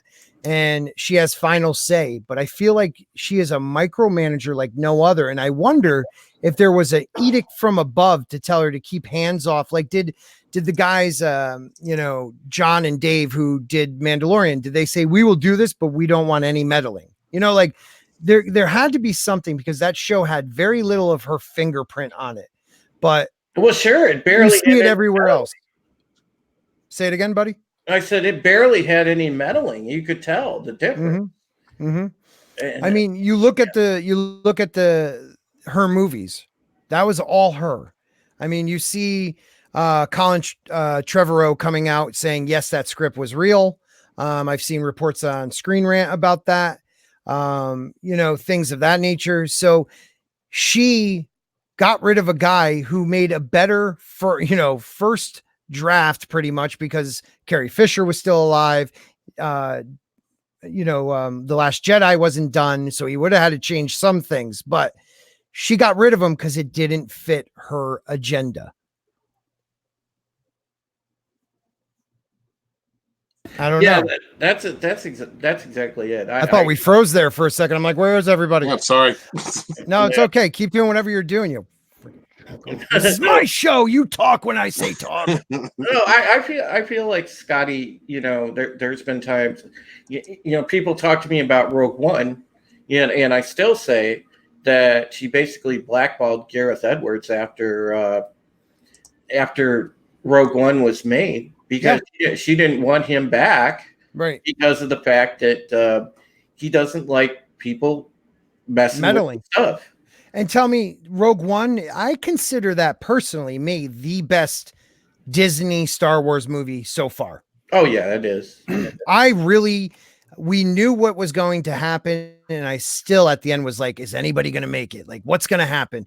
And then they put in the Darth Vader montage of death, which was awesome.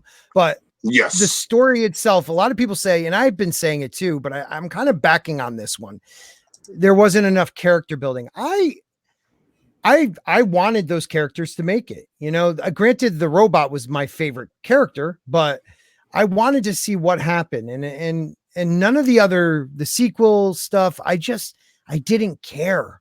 I didn't care. And I think Trevorrow would have made that would have been a great story to follow.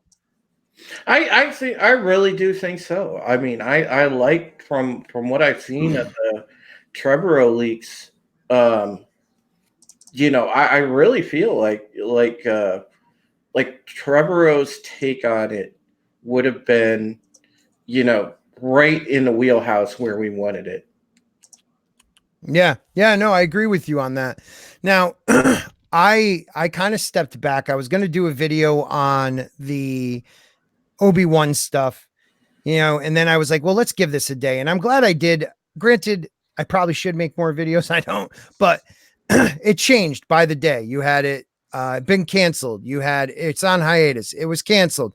Ewan McGregor coming out saying it's bullshit. It's still on. Then it's canceled again. They are their own PR nightmare over there. Mm-hmm. Now the latest was McGregor said, "Oh, it's just pushed back a year." Well, that's still pretty damn significant. A year? Yeah. He said it's going to be 2021 now. So wasn't it supposed to be out like in the next few months? Mm-hmm. And now it's 2021. So you're telling me, no, come on, Disney, like Bob Iger's doesn't he realize that a lot of people were holding on to Disney Plus just for that? They're going to cancel and for the next year, not watch it and then just, charge it up again. They're making a huge mistake, and oh yeah, they are. No doubt. She needs to go. Well, but again, she's a woman that replaced George Lucas. And I think they're too scared and they're too in their own bubble to realize that we wouldn't mind it. We are screaming for it. I think with this, I'm telling you, Scott, I have a gut feeling with this shit show going on right now. And Steven, I'm going to call my shot right now, guys. I think in the next 6 months, she's gone. Woof. Really? I'm saying in the next 6 months, I got a feeling she's gone because this is a heads will roll level offense, man. You heard it here first, people. Sources say. I don't have to tell you who my sources are. I have that gut feeling in the next 6 months she's going to be gone. I feel like she's a lame duck as it is, but I got a feeling there's going to be people going out the door with her because well, she brought in a lot of the all female forces. One can hope. One can hope. Force is Because female. they can't keep. This is just bad look after bad look after bad look. This can't keep going on because after a while they're going to lose like the soy fans they got. They're going to lose the normie fans they got because people aren't patient, especially in this day and age. They don't want to wait freaking eons for something to come out. They couldn't even wait 3 years between movies. Yeah. So they're not going to put up with this either. So they're going to lose a lot more people, and they have to do something fast. Yeah. And What do you think, Steven? Staff changes is going to be huge. I think from a corporate standpoint, she would have already been gone. I think Drew's on the right. Drew's got the right line of thinking, but she's a woman in a position of power in post-Me Too Hollywood. I don't think we're close enough to the end of that era for them to outright fire a woman. I think they're gonna hold out until what, 22? When's their contract up?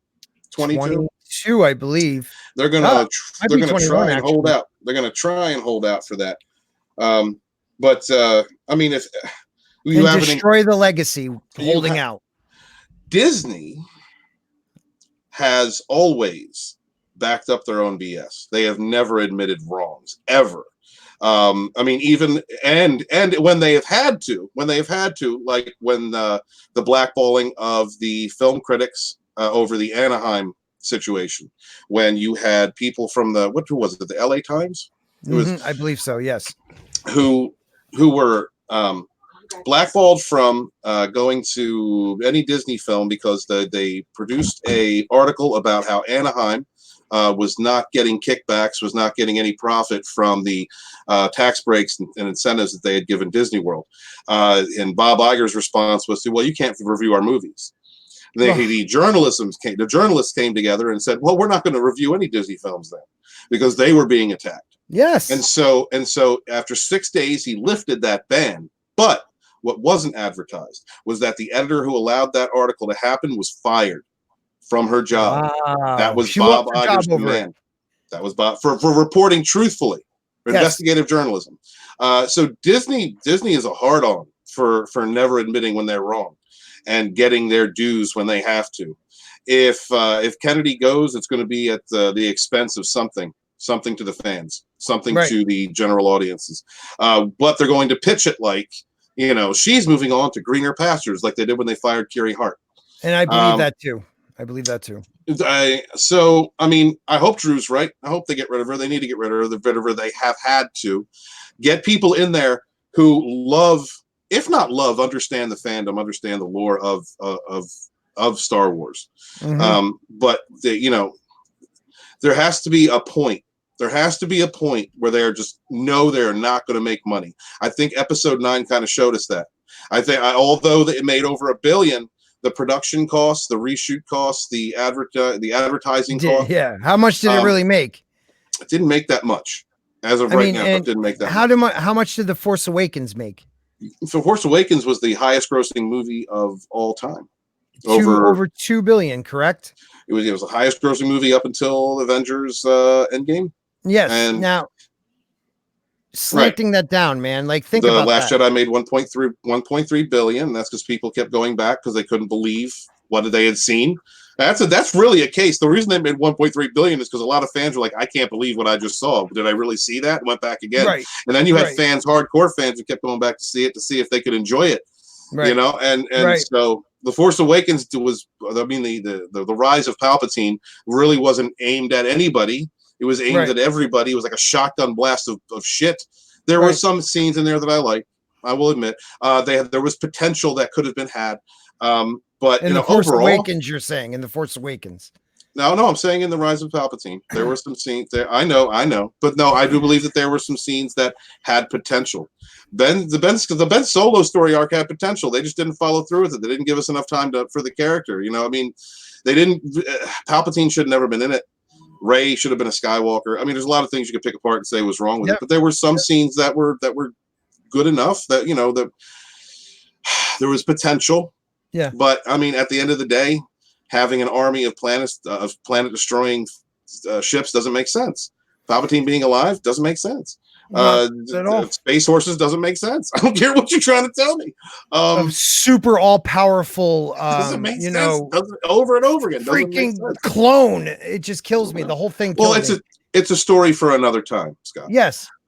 Everything in this trilogy has been a story for another time. And those times are the book. Buy the books, buy the comics, buy the merch. That's how we explain it to you guys. That's how we'll explain everything. But there were flashes of greatness. I mean, you could say there were flashes of greatness in all three of the sequel trilogy films. And trust me, it's hard for me to say. The cinematography in The Last Jedi was beautiful. Oh God, it was just a cinematic middle finger. It was a well-crafted cinematic middle finger. Excuse me. But same thing with the rise of Palpatine. There was something that could have been, and it never was. But we've seen that steady I feel decline. like it couldn't. That's the one thing I can't agree with you on. I think that movie okay. was A lot of people don't. Well, no, that's great. I'm glad we don't agree because good streaming. It was just a hodgepodge of shit that you didn't have time to just sit there and go, wait a minute, that made no sense. That was every single scene. Every single scene. If you stop after the scene was over and think about what they just showed you, it doesn't make any sense. Like Luke Skywalker looking for that dagger with Colt 45. Lando, thank you. Lando Calrissian, and Lando was staying there for 35 years. It made no sense though. No, it didn't make any sense. Seeing him was cool. You know, that was the potential. Right. Why? Right. Okay, I'll give you that. No sense. Didn't make any sense. I'll give you that. But like, you know, in that one scene, they had to bump into him so that they went on a chase because they were about to get caught, where they had to shoot. They fly. And then they had to be ejected out of their ship to land perfectly into the quicksand, to go through the quicksand to a tunnel. Somehow quicksand didn't fill, to find a snake that they're going to, you know, heal so that snake can give him a way out, to find the guy that was dead, to get the dagger. It was all like happenstance. They never figured out anything. They just fell into it. And then the Goonies ripoff killed me the most. But how the hell did that make sense? Madon. Like, how does that make sense? What's this? If I was only 5 feet over, angled a different way, it would never line up the right way. Whatever. It was the dumbest. Like, she knew exactly the right spot to be on. That thing hasn't shifted in years. That dagger was made millennia ago, but yet something that happened 35 years ago. It's fine. Now, the one thing I have to say about these movies is that Force Awakens piqued my curiosity. Last Jedi destroyed my soul. And this movie, I felt numb. And with that, you saw the box office do the same exact thing. So someone made a comment like, oh, it should have been the end game of Marvel this morning when we were on a live stream together. We should still be going to see it right now. We should be. And you can't even compare it to Endgame. Endgame, all that is the end of 10 years and 3 phases. They have plans for more. This is the end of the Skywalker. Well, the end of the Skywalker saga, as they call it. It was the Palpatine trilogy. There you go. But it should have made $4 billion.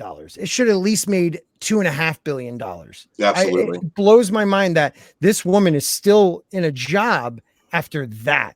Because she's a woman. Decline. Because in the established patriarchy, she is a delicate flower female.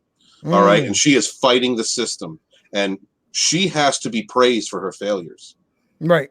That's it. She was very brave. She was very, very brave. Stunning and brave. And that's just simply it. She's retained her position due solely to what is between her legs.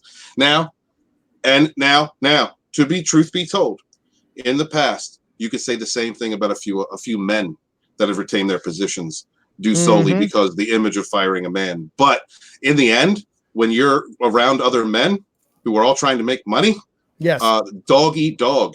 Yes, plenty of men have been fired because of incompetence. And they put a crutch on her.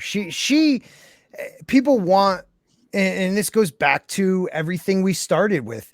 You want to be considered. It used to be during the civil rights movement and things of that. We want to be considered equals and we don't want to be labeled.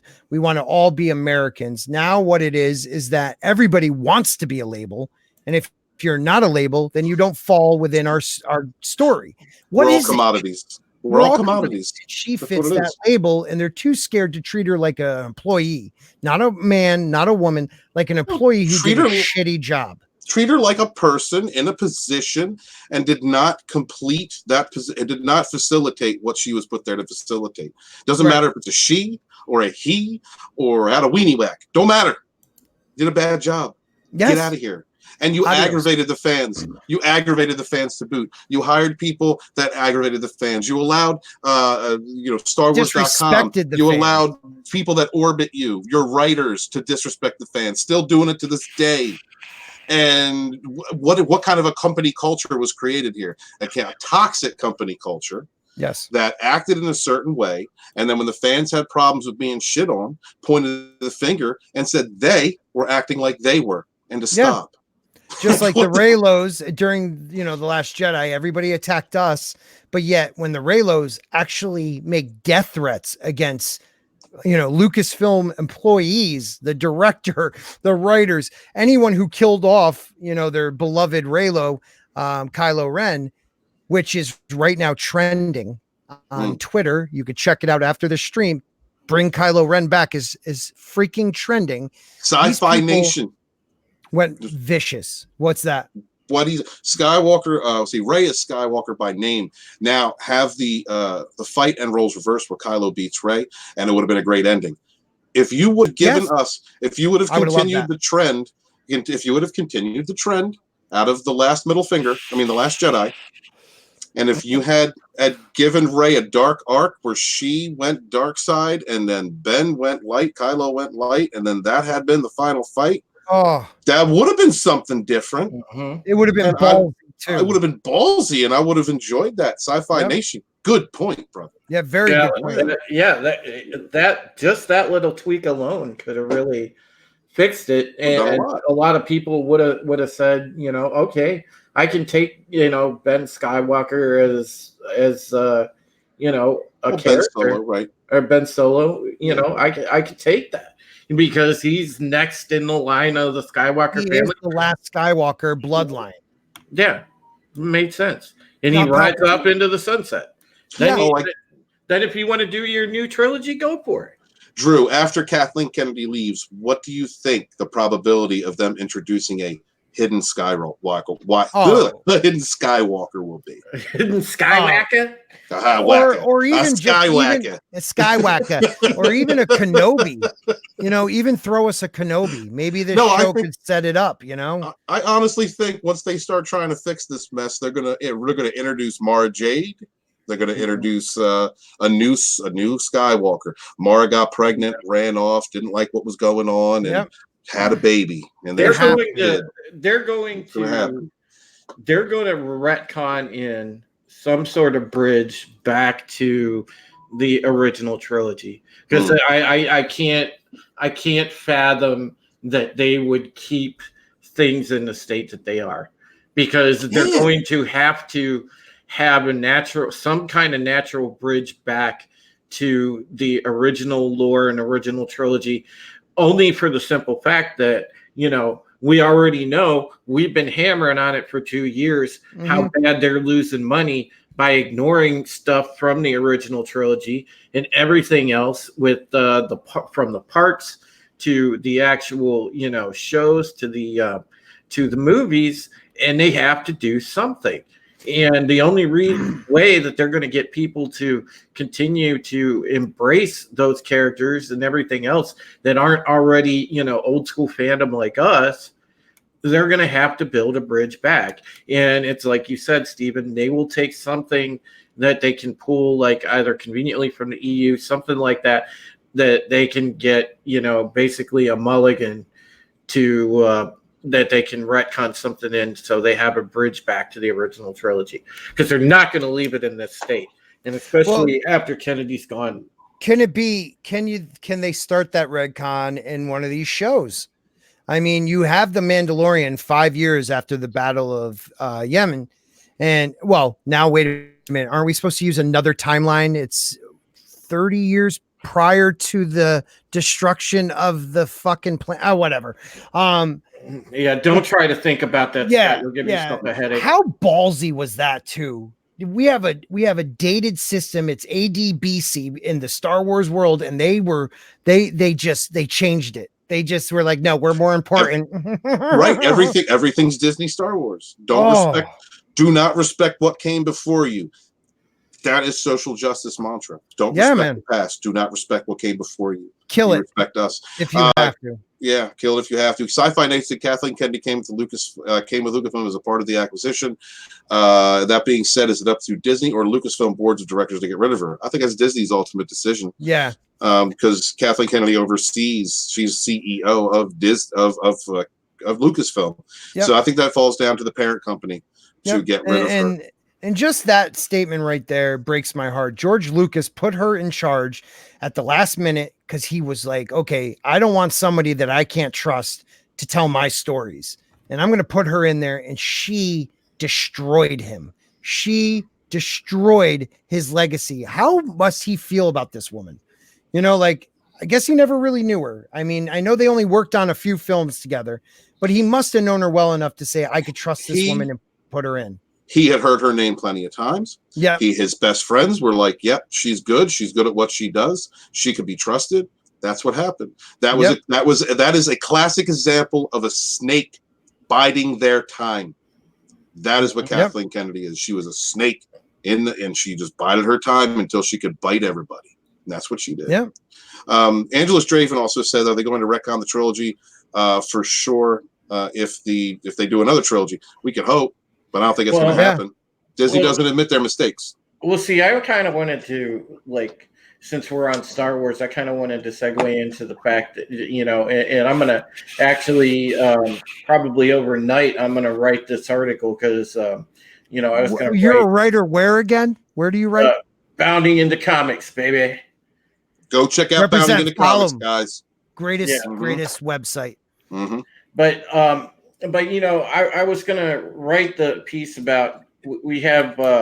I've seen some different sites talk about the fact that they might remake Knights of the Old Republic, but the caveat that Disney Lucasfilm has for that is they're going to take the games and they're talking about remaking it into a game, but they're going to take elements that and we have to put this in air quotes, elements of Knights of the Old Republic 1 and Knights of the Old Republic 2.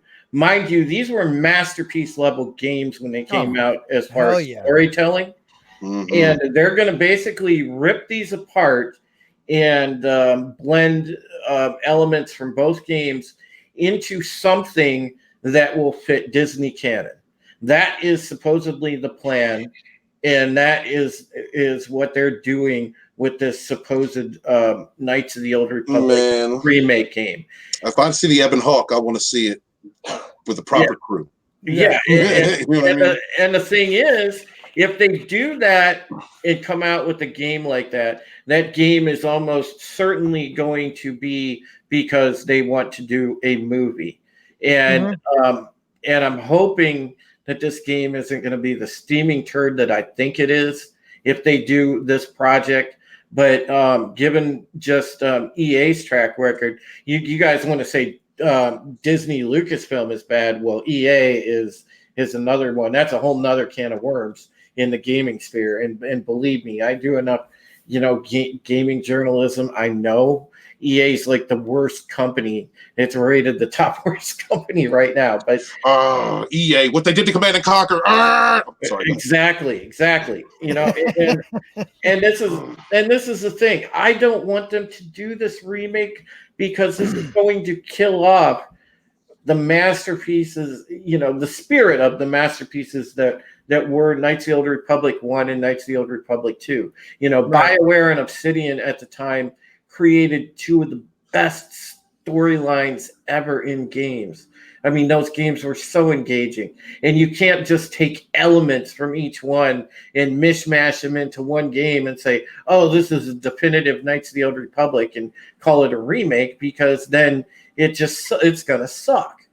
And you're doing it all for what? To appease like Disney so that they can bank out on a movie trilogy about it.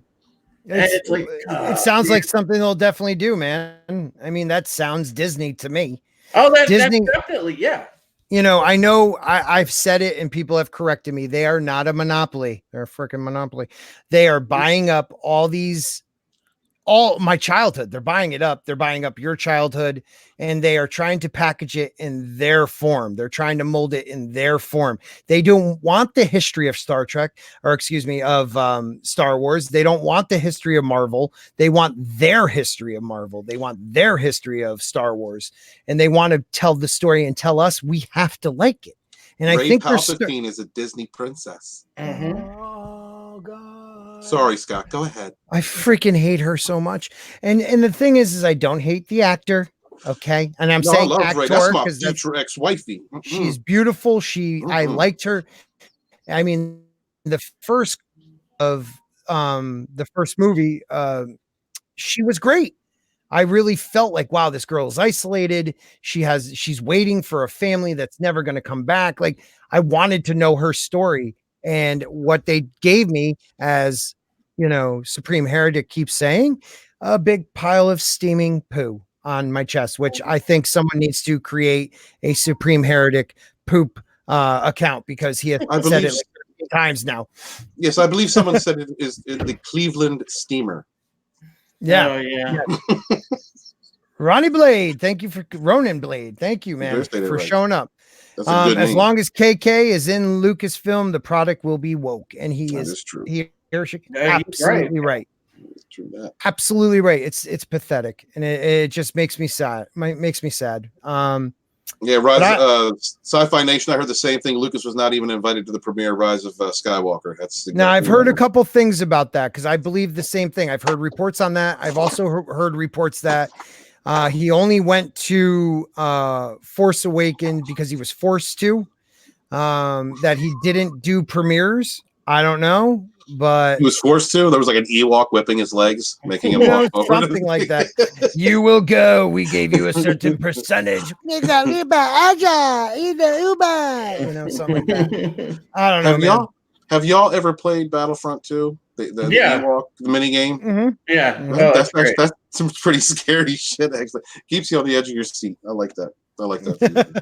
I like Battlefront 2. They did it right. I mean, I liked it at the beginning. I liked the Starfighter battles. They didn't really change it up too much. Once they got the dumbass loot boxes out of it, I think that Battlefront 2 was it gets a bad rap because of the loot box, the whole loot box controversy and everything that kind of brought that whole system into it was already a problem in gaming, and that really exposed it.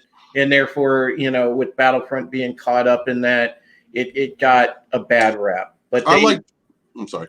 No, I was just gonna say they really did a lot to it to actually make the game pretty good. Because I go back and I play this latest Battlefront 2 quite a bit. I like the Starfighter battles too. Which system are you on? I'm on PC, dude. I do all my gaming on PC. Yeah, he's a desk jockey. Well, the reason Sci-Fi Nation real quick said which Battlefront new or old. I actually like both of them. Yeah, I like, but I play the new one more. Yeah, I do. I play the new now. one. What system do you play on? I'm an Xbox kid. Since Halo, I also have a PS4. Now that they got Halo on the computer, Steven, I don't need an Xbox. It's great. Just want to throw something out real quick. If you are not subbed to Storyman Jack, please do. Storyman Jack is actually George B.D. Lucas. His account, Storyman Jack, he talks about, and I told him to hook up with you. I don't know if you know him yet, Steven. Storyman is a writer. Oh, dude, yeah, he's a fellow writer. You guys need to get in contact. Yes. At Lodonis on Twitter, man. I know that's your thing, brother. Each other. Yeah, so I said something about that. I was actually going to shoot you, Storyman Jack, link to this one, but we'll do that next time. Have him with us. Very intelligent guy, very well spoken, and I think you would like his videos. So please check them out. Check out everybody who was here. I'm going to call it at 1:53. Do I go to 2 hours? Sci-Fi Nation. My gamer tag is Lodonis. Lodonis. What is that? What is Lodanis? Is that Lodanis a pagan thing? Yeah, that's the name I gave myself when I was a teenager. Yeah, Sci-Fi Nation. If you want to ever game with me on Steam, my name is Supreme Heretic. Oh yeah, that's original. Imagine that. Yeah. It's steaming something. But what is, do you mind telling what it is? I really kind of want to, Steven. It's just a name you took? Yeah, it's a name I took. Lodanis Ravenwolf. I took Lodanis for myself because at the time, and to this day, it should be the only mention of on the internet. You see Lodanis, it should be connected to me. Although I have seen it as a name in another country. For I can never forget mine. I'm not going to take my shirt off and show you my tat. Oh, please, let's do this, guys. Ravenwolf, I took from my teacher. Okay, cool, man. All right, guys. I think they tell you to make it to the 2-hour mark if you're at 154. So we're just going to BS for a few more minutes, and at the 2-hour mark, kill this stream. So, is there anything one of you gentlemen would like to talk about for about 6 minutes? No, we covered. We pretty much covered everything as far as I think what we wanted to hit on the ledger tonight. I'm just like I said, the KOTOR thing kind of bothers me. That doesn't sit well with me. I'm sure that's going to come out when I start writing the story. I know I always try to be like open-minded and be like a good down the middle writer, but oh God, I have passionate feelings about that. Drew, where can they find you? On Twitter, at Supreme Heretic. And of course, as I said, if you ever want a game, hit me up. I'm on Steam, Supreme Heretic. And, keep in mind, those of you that game, if you want to play Star Wars The Old Republic, we do have a Fandom Menace Guild on Star Wars The Old Republic. And if you want to join, just DM me on Twitter. Give me your character name. We are on the Satil Sean server. And we are on Empire side because Empire is the way to go. Yeah, I am. I think I'm going to get back into that game, and I may hit you up, Drew. Okay. I just want to read this, Sci-Fi Nation. I just wanted to say thank you all for your very heated yet civilized conversation, and that's what this is going to be about. So I'm hoping to do this weekly. It might be a bi-weekly thing, depending on family stuff, but keep an eye out for this stream. I'd like to have you guys back, maybe add a couple other people here and there, from different walks of life, from different fandoms, from different everything that I don't think are douchebags. So I hope you guys can do it again. I hope you guys had fun. Author Stephen Walton, could you just give us a little, what are you working on? I know you wrote a book. Is that correct? I wrote a book. I did write a book. I wrote a book called The Phantom Menace Volume 1, the ebook version, which is basically just the text version of it. That is available on Amazon Kindle. I'm also about to finish the PDF for The Phantom Menace Volume 1 for my Indiegogo backers, which is going to have an extra chapter in it. That chapter will be resubmitted in a later volume, probably volume 3, but it with a little bit more added to it. But I'm also going to be re-releasing the Phantom Menace Volume 1 along with the Phantom Menace Volume 2, which right now is being put together. And hopefully the Indiegogo for that will get started after I have shipped out the first Indiegogo's books. You can also find me at Twitter at Lodonis, Lodonis. That's my dogs, I'm sorry. And I am also a sci-fi writer, and I will be re-releasing my sci-fi work very shortly. I'm doing a little bit of work on it, so keep an ear out for that. And check out my channel, Author Stephen Walton, if you like videos and a lot of screaming. I do some screaming sometimes. Yes, he does. He's the rant king. He could do anything. I like to just thank everybody. I'm trying to drag this on for 3 more minutes, but I really do. Someone told me if you're close to the 2-hour mark, just hit it. do it. Just do it. I would like to thank Sci-Fi Nation. Again, we will need to hook up. I really enjoyed your takes on things. Storyman Jack, aka George Big Dick Lucas, thank you for stopping by. Ronan Blade, I wish you dropped in sooner, but I really appreciate it. I know we had Bear Nerd Fun, we had Chris Persia, we had Tyler Mango, we had, I'm leaving the T-Man for last. We had who else? And remember, try and get up a Sci-Fi Orville. Nation for next week because I liked his counterpoints, and we're gonna watch the next episode of Picard between now and then. And I think I'd like to have him on. All right, we will do that with Sci-Fi Nation, and if Storyman Jack's available. Also, Orville Nation is a great guy. Please, if you're watching me, you're already subbed to him, but if you're not subbed to him, and Tommy has a channel. Tommy is the greatest moderator around. And we wouldn't be able to be doing this without him dropping our links and all the information. So Tommy, thank you very much. We have a minute left. Next week, we are going to be talking about Picard. We'll probably throw in a little politics, maybe get into ancient civilizations, aliens, whatever comes up, because that's what this is about. I don't want to just keep it in a box. We are outside the box, people. So remember, freaking give me some airtime, people. I need it. Pass this along. I swear, I'll be your best friend. I'll do anything you want. I'll do anything. Please. He's a whore for your attention. Tommy knows that. Tommy knows that. Okay, so Script Doctor, you're at the end. Hi, Script Doctor. Hey, Script Doctor. Oh, Script, I saw you on Midnight's Edge. Brilliant, brother. You were, man. You are. If you are not subscribed to Script Doctor, what are you doing? Yeah. What are you doing? Big shout out. He is our co-host on our Thursday Battlestar Galactica panel that Stephen Wilton is also a part of with me. And SD knows his stuff so well. Yeah, man. I love talking to Script Doctor. All right. So, and Script Doctor, another thing, if you are available next week around 10 p.m. Eastern time, I'd like to have you on because I love your takes, man. So again, trying to make this a weekly thing. Last words, anybody? Adam Schiff sucks. Yes, I agree. Hail the fandom menace. We do not kneel. Yes, sir. Yes, sir. And remember, everybody, if they're calling you names, they've already lost the war. I hope everyone has a great night. Please treat each other well, but don't